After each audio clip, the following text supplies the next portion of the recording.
நான் தெளிவாக பார்க்கிறேன் நண்பர்களே. இந்தி மக்களுக்கு இதைப் பற்றி எதுவும் தெரியாது. அவர்கள் கொஞ்சம் கொஞ்சம் கொஞ்சமாக மூழ்கிக் கொண்டிருந்தார்கள். இப்போது மிக வேகமான முறையில் மூழ்கிச் சென்று கொண்டிருக்கின்றார்கள்.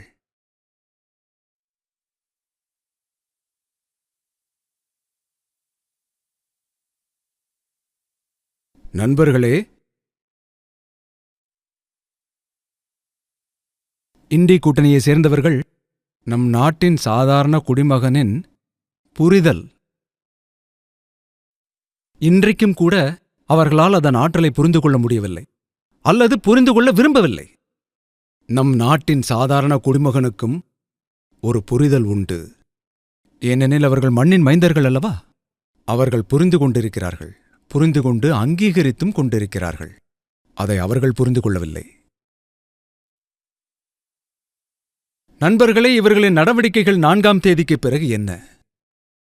நான் நம்புகின்றேன் அவர்கள் நம்முடைய ஜனநாயகத்தை மதிப்பார்கள் என்று நம்புகிறேன். ஆனால் அவர்களுடைய நடத்தையிலிருந்து இதன் மதிப்புகள் வளரும் வரை காத்திருக்க வேண்டும் என்று எனக்கு நன்றாகவே தெரிகின்றது. அதைப் பற்றி நான் அதிகம் பேச முடியாது. மேலும் இவர்கள்தான் தங்கள் கட்சியைச் சேர்ந்த பிரதமரையும் அவமதிக்கிறார்கள். அவர்கள் முடிவை அவர்களே கிழித்து விடுகிறார்கள். சொந்த விருந்துக்கு வெளிநாட்டு விருந்தினர் வந்தால் அவருக்கு நாற்காலி இல்லை. இதையெல்லாம் நீங்கள் பார்த்திருப்பீர்கள் இல்லையா? நான் இந்த சூழ்நிலையிலிருந்து என்ன புரிந்து கொண்டிருக்கின்றேன் என்றால், நாம் ஜனநாயகத்தின் வலிமை மற்றும் பொதுநலனில் நம்பிக்கை வைத்திருக்க வேண்டும் என்று. எனவே நண்பர்களே, ஜனநாயகம் என்பது எல்லோரையும் மதிக்க கற்றுக் கொடுக்கிறது. எதிர்க்கட்சியில் இருந்தாலும் வெற்றி பெற்று இங்கு வந்துள்ள எம்பிக்களை நான் அவர்களையும் வாழ்த்தி வரவேற்கின்றேன்.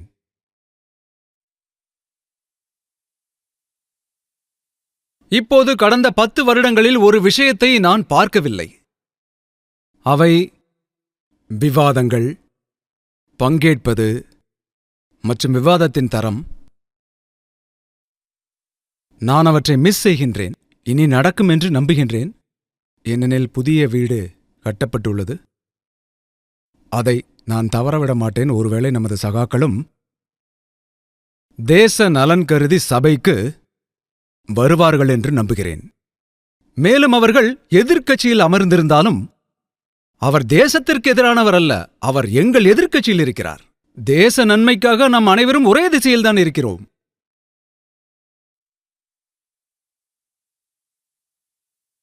நம் தேசத்தில் எந்த பிளவும் இல்லை. நம் நாடு 140 கோடி மக்களுக்கானது.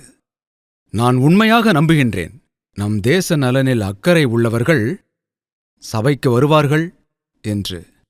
சபைக்கு வந்து அதன் செழிப்பான வளர்ச்சிக்கு பங்களிப்பார்கள் என்று நம்புகிறேன்.